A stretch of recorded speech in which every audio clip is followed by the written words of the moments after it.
We should not be here.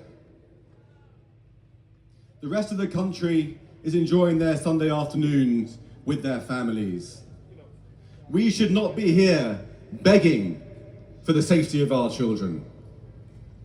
We should not be here demanding an end to media incitement. We should not be here demanding an end to the toleration of anti-Semitism at our universities. We should not be here demanding an end to two-tier policing. And we definitely should not be here demanding that Iranian terrorists should be banned from Britain. The government should have done all this already a long time ago. But here we are, or at least here some of us are. We've heard from Richard Tice from the Reform Party.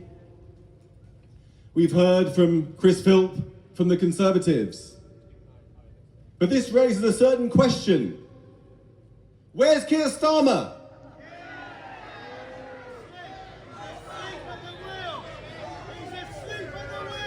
Not only did the Prime Minister not bother to turn up himself, but he did not even bother to send a representative of his government.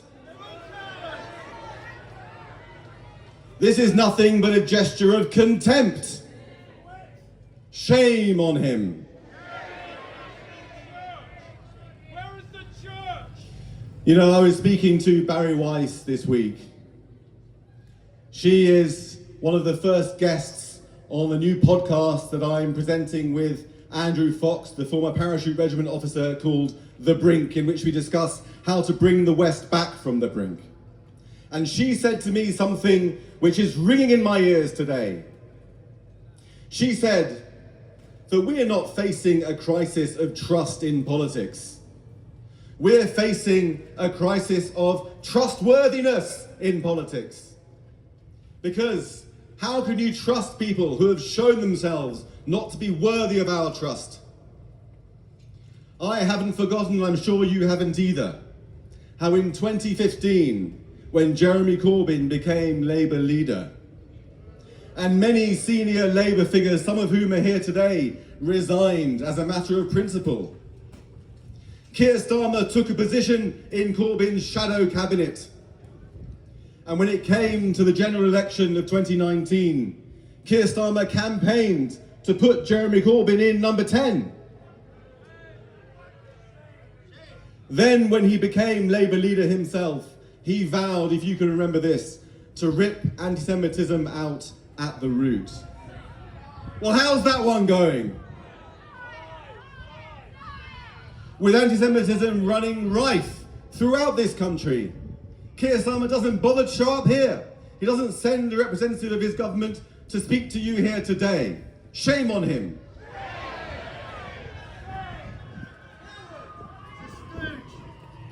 Now, we didn't ask for this. But since October the 7th, the Jews and our allies have become the conscience of the nation. Betray the Jews and you betray Britain. Betray the Jews and you betray the West.